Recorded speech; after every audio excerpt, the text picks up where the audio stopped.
Shana Tová, Hatimá Tová.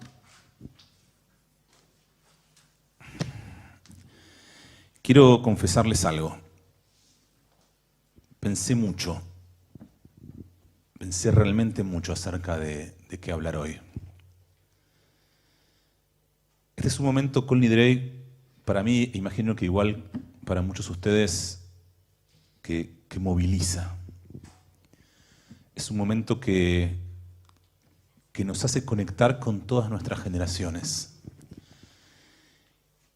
Y si bien cada vez que tengo la posibilidad de compartir un mensaje, intento poder profundizar para poder transmitir algo, Kol Nidrei me produce la necesidad de profundizar aún más.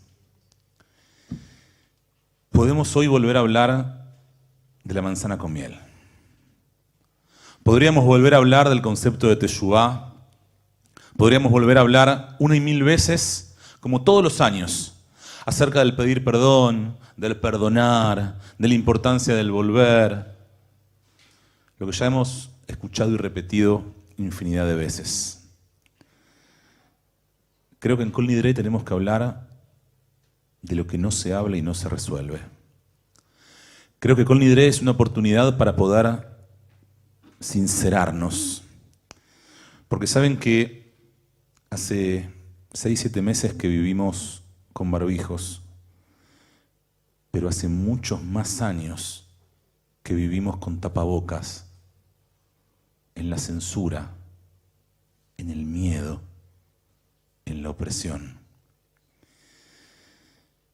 Quiero que sepan que todos los espacios de estudio tienen un hilo que conecta. La primera noche de Rosh Hashanah hablamos acerca de la soledad y de cómo el amor puede redimir esa soledad. En la segunda noche hablamos acerca de la lucha por la propia identidad, saber por fin quién soy. La pregunta que quiero hacerles hoy es: ¿se puede amar y ser libre? Si amás, ¿no perdés algo de tu libertad? La baronesa suiza Anne-Louise Germain-Necker decía: la libertad es incompatible con el amor. Un amante siempre es esclavo de lo que sea. Siempre que amás, decía, perdés algo de tu libertad. ¿Se puede amar en libertad? ¿Se puede amar y ser realmente libre? Y para contestar esto, quiero traer a un personaje fascinante de la Torá, pero a la vez un personaje difícil, un personaje complicado, oscuro, difícil de entenderlo. ¿Recuerdan al segundo de los patriarcas de nuestra tradición, Yitzhak? Ustedes saben que cada uno de los patriarcas tiene una función fundamental. Yo les pregunto a ustedes, ¿qué hizo Yitzhak en su vida? ¿Qué aportó Yitzhak a nuestra historia? ¿Por qué Yitzhak es el segundo de los patriarcas? Son 3 patriarcas en toda la historia. ¿Qué hizo Yitzhak? Los desafío a que busquen 3 historias en las cuales Yitzhak haya hecho algo de manera activa, que él haya hecho algo.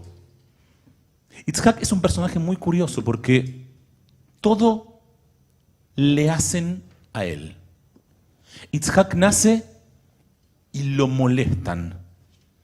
Yitzhak crece y lo engañan. Su propio hijo lo engaña. Yitzhak es llevado por su padre como un sacrificio. En el famoso relato de la Akedah de Yitzhak. Abraham, su papá que tanto deseaba tener un hijo, por mandato divino se lo lleva a sacrificar a un monte. Y él, ¿qué hace? Va. Y casi de manera infantil pregunta, ¿y papá, dónde está el animalito para el sacrificio? Absolutamente inocente, le hacen. Y hay un relato, que de hecho hemos compartido algo en la segunda noche, que es el más curioso y que de alguna manera me hizo entender qué le pasa a Yitzhak. Abraham le pide a su ayudante, a Eliezer, que le vaya a buscar una novia. Papá le pide a un ayudante que le vaya a buscar una mujer a Yitzhak. ¿Qué le pasa a Yitzhak? ¿Por qué no puede él solo ir a buscar? No puede buscar en las redes sociales, no puede él cortejar, no puede él hacer algo. ¿Por qué tienen que hacerle a él? Y saben que hay muchas interpretaciones. Hay quienes dicen que Yitzhak tal vez tenía dificultades sociales, tal vez al haber nacido de unos padres ya entrados en años. Algunos dicen que Yitzhak había quedado traumado de la queidá, del supuesto sacrificio que había hecho su padre para con él, y por ese trauma no tenía las capacidades para poder enfrentar a ir a buscar una chica.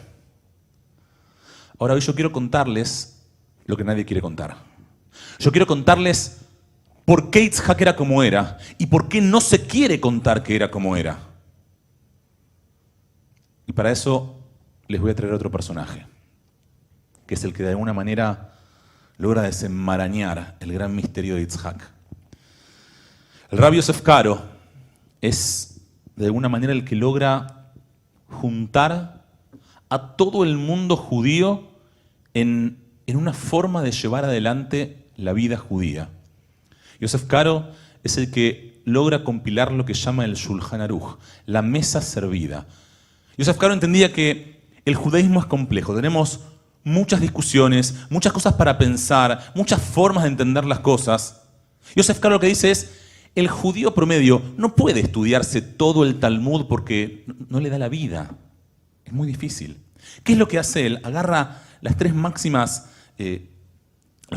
exponentes de la ley judía y dice, voy a hacer una suerte de síntesis y te voy a dar la mesa servida para que vos, judío promedio, puedas saber qué es lo que hay que hacer en cada uno de los momentos de tu vida judía. Ahora, a Yosef Karo se lo conoce por eso, pero muchas veces no se lo conoce por su otra faceta en la vida. Yosef Karo vive en una zona muy particular, allí en la hermosa Tzfat, en el siglo XVI, junto con grandes cabalistas, grandes sabedores de los misterios más grandes del judaísmo, como Cordovero e Yitzhak Luria. La historia de Yosef Karo es muy particular. Él se casa 2 veces, enviuda 2 veces, y se vuelve a casar una tercera vez. Y él, junto con su mujer, que era mucho más joven, esperaba poder tener un hijo, pero no podía.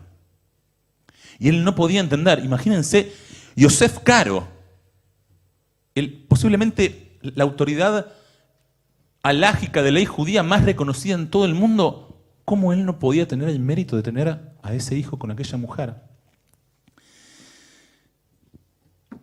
Y les conté que Yosef Karo tenía una vida íntimamente relacionada con la mística judía. Y se cuenta que Yosef Karo fue visitado por una voz que le contó cuál era el problema. Y le explicó que todos nosotros tenemos una suerte de chispas en el alma. Y esta voz, este Magid, le dijo a Yosef Karo, en el alma de tu mujer reside un alma masculina. Es por eso que aunque quieras, no van a poder concebir. Tu mujer, antes de llegar a este mundo, en una vida pasada, era un Talmid Jajam, era un muchacho estudioso, y luego su alma transmigró y por algún motivo está en el cuerpo de tu mujer. Como ella tiene alma masculina y vos tenés alma masculina, no van a poder tener hijos. Lo que les cuento no es algo que lo inventa el rabino Yoni Shalom de la comunidad de Bet Hillel en este siglo. Estamos hablando de las máximas expresiones de ley judía, reconocidos por todo el mundo, y de los más grandes cabalistas, lo que ellos llaman Neshamot Afujot, las almas invertidas. Reconocen que en la existencia humana a veces hay almas que están invertidas y que tal vez no condicen con lo que se ve de afuera de lo que debería ser. Por algún motivo viven en un cuerpo contrario, parcial o total. ¿Saben ustedes cuántas identidades de género reconoce la Torá y los sabios de Israel?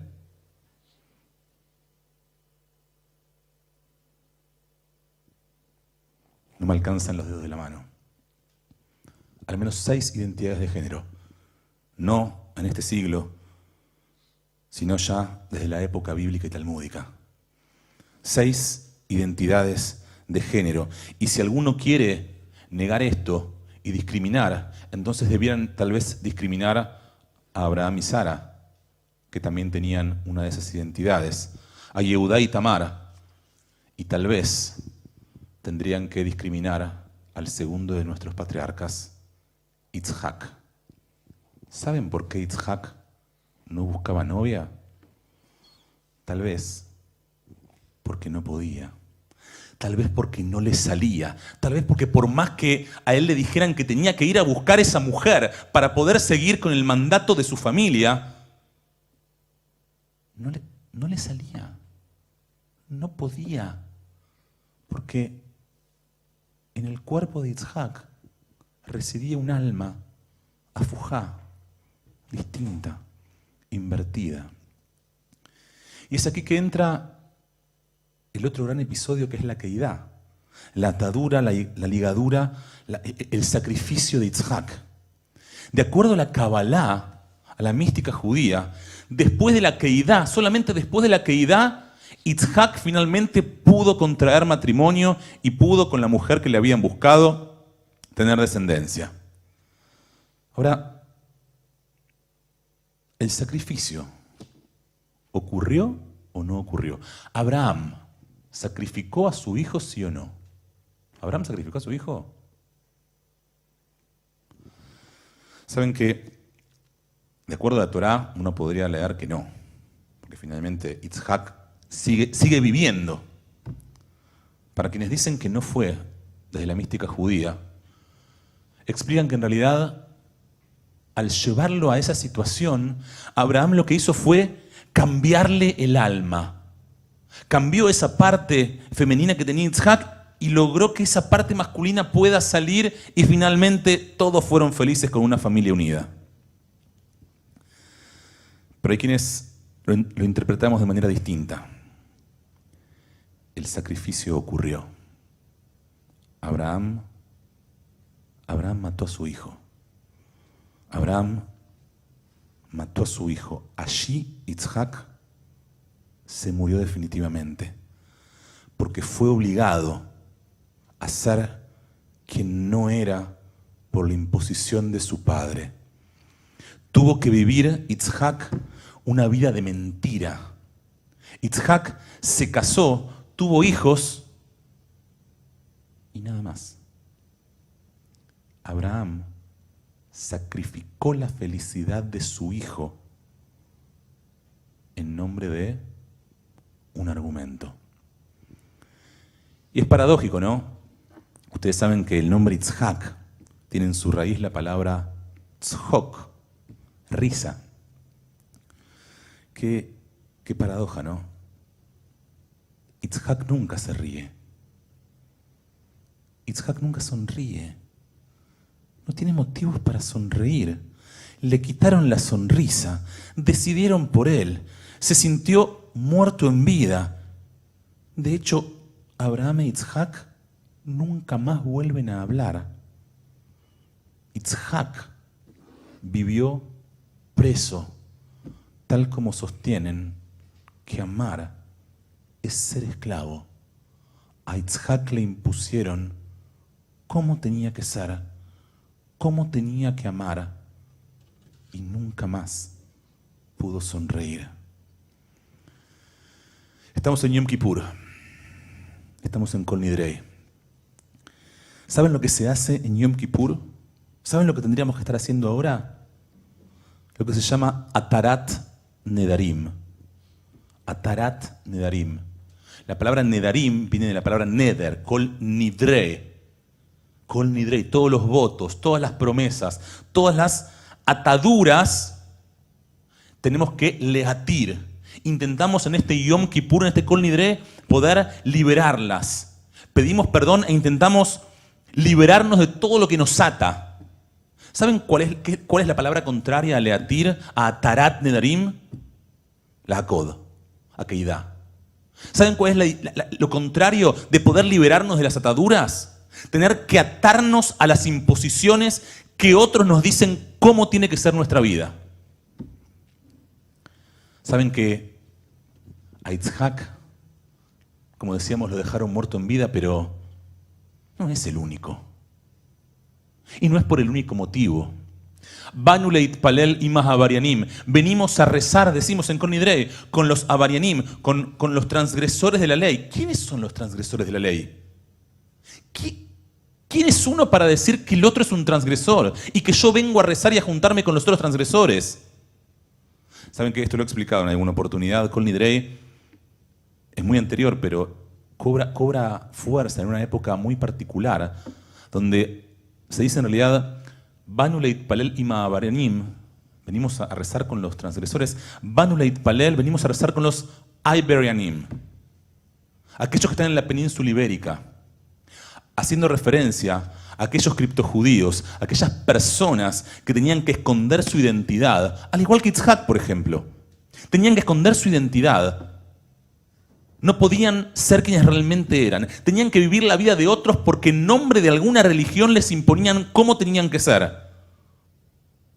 Y nosotros este año nos escandalizamos y comentamos películas como, las series como Unorthodox y Shtisel, con lo pintoresco y hablando acerca de la posibilidad de abrirnos de esos mundos que nos oprimen.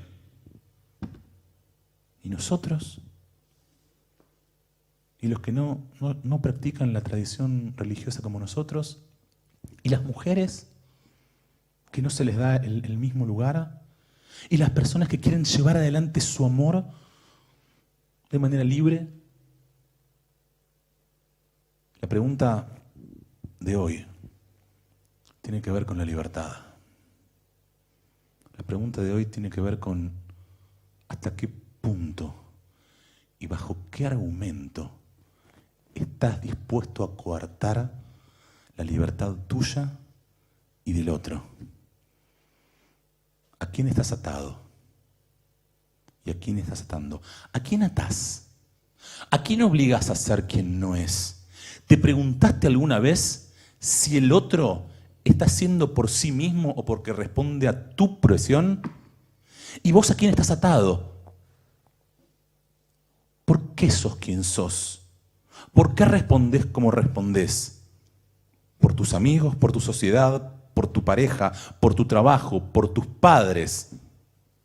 ¿Estás viviendo realmente tu vida o estás viviendo la vida que otros te dijeron que tenías que vivir? Por más que tu alma esté invertida y no quiera ser aquello que te dijeron que tenías que ser. ¿De qué estás preso? ¿Saben? La peor de las esclavitudes es no darse cuenta que estás preso y creer que eso es libertad. Nos quejamos del encierro, de la pandemia, pero muchas veces no nos damos cuenta en las prisiones sociales, religiosas, familiares en las que vivimos. Y justamente justificamos en nombre de la religión, de la sociedad o incluso de la familia y del amor. El deseo para este momento de Atarat Nedarim, para este momento en el cual intentamos desligarnos de las ataduras que tenemos en el alma, es justamente poder entregarnos como realmente somos. Aneshama lach. El alma es tuya. Es tu decisión cómo vas a vivir este nuevo año. Si vas a seguir con las máscaras, con los barbijos, con los tapabocas, o si por fin vamos a tener el abrazo real que nos merecemos. Cuando saquemos de nosotros, de nuestras sociedades, de nuestras religiones, de nuestras comunidades, la discriminación al otro. Y que por fin podamos abrazarnos con el alma. Hatima Tova.